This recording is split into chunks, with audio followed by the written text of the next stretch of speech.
Good morning guys. Update dito sa aking garden. Let's see itong aking upo kung pwede na siya i-harvest. Actually meron na siyang bunga. Pinakamalaki. Saan ka na? Oh. Meron na. Saan yung panin? Ito.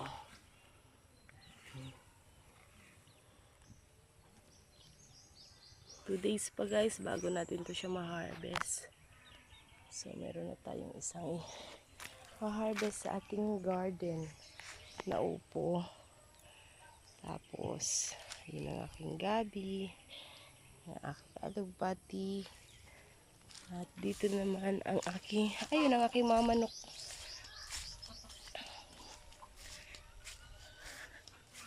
Wala pang bulaklak masyado ang aking namumulaklak pa lang patola. And then pechay.